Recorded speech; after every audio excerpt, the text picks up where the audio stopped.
हाँ तो दोस्तों, अगला क्वेश्चन समझने वाले हैं और ये क्वेश्चन नंबर होगा 27। ठीक है, क्वेश्चन नंबर 27। सब अपना बुक देख लिए रहना, काफ़ी लंबा क्वेश्चन है।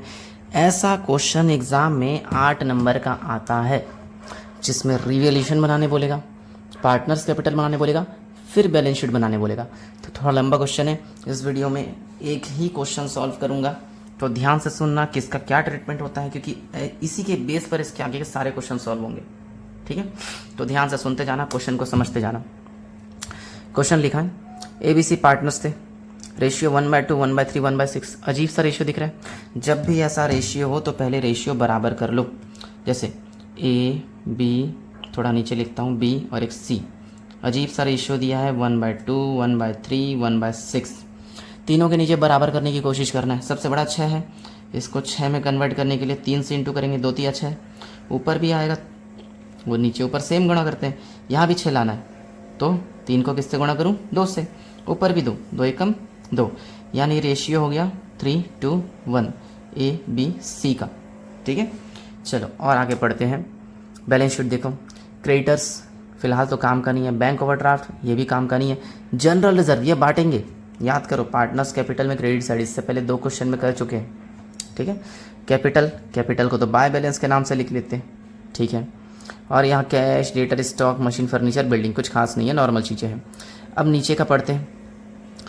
स ने उस दिन अवकाश ग्रहण किया, इस संबंध में निम्नांकित समायोजन निश्चित किया गया। सी छोड़ के चला गया।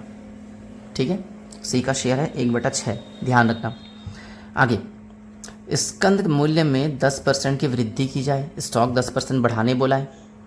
यंत्र पर 5% घटौती अप्लिकित की जाए, प्लांट को कम करने बोल रहा है, प्लांट नहीं मशीन।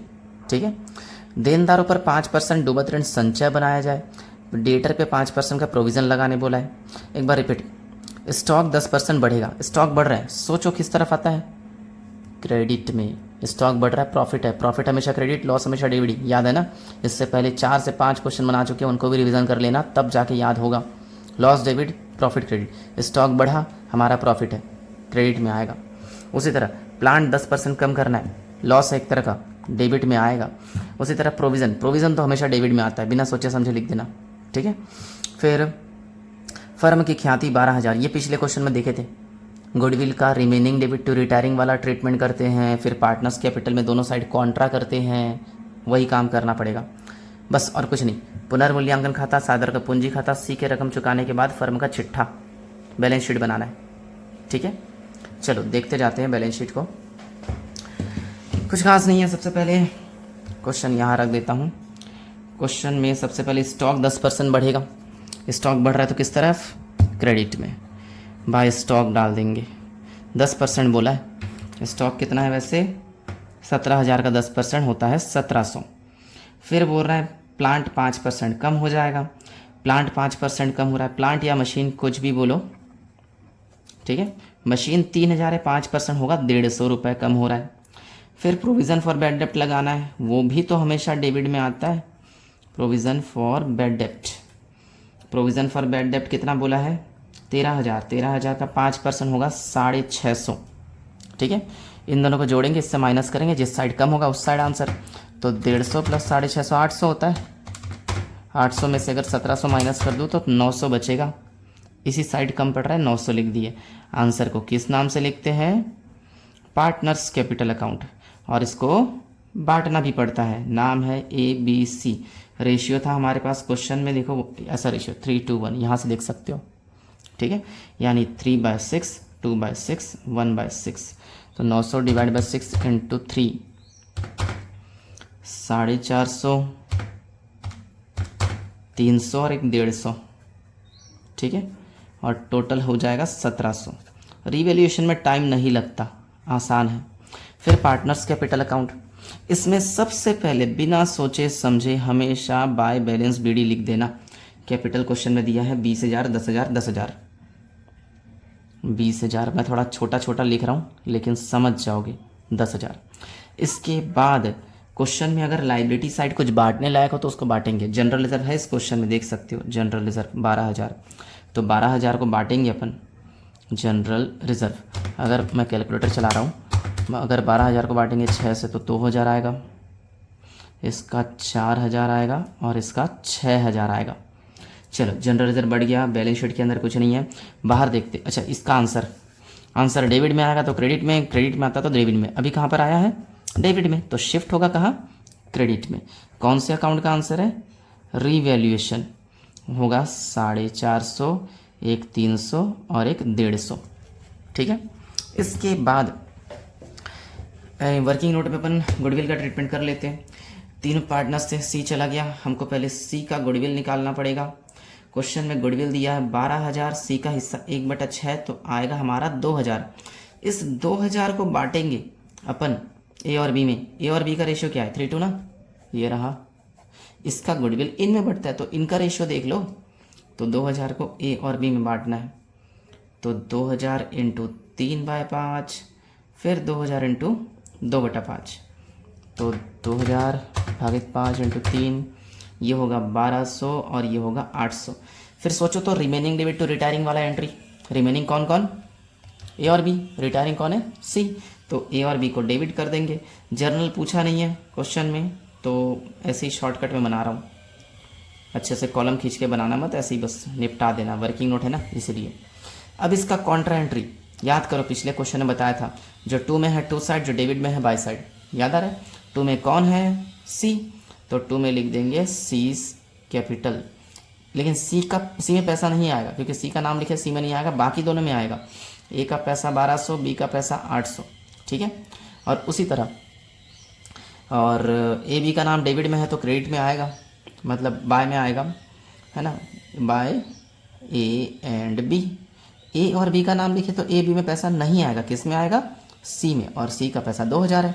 ठीक, इतना करने के बाद प्लस माइनस करेंगे, सी जा रहा है तो सी का पैसा लोन में लिख देंगे, सीस लोन। ठीक है, अब मुझे ना सीस लोन पे डाउट लग रहा है। ठीक है, क्वेश्चन में ऐसा बोला है, देखो स को रकम चुकाने के बाद, है ना, इंग्लिश में कुछ लिखा है, balance sheet of the firms after making payment to C. हाँ, सी को पेमेंट करने बोल रहा है यार, तो अपन ना इस क्वेश्चन में सी का लोन नहीं लिख सकते, उसकी जगह कैश लिखेंगे, क्योंकि रकम चुकाने के बाद बोल रहा है तो रकम चुकाना पड़ेगा ना। इन सबको जोड़ के यहाँ लिख देंगे, सी का पैसा आ जाएगा। चलो देखते हैं, 10,000, 2,000, 150 और एक 2,000, इस साइड आ रहा है टोटल 14,150, 14,150, यहाँ भी 14,150।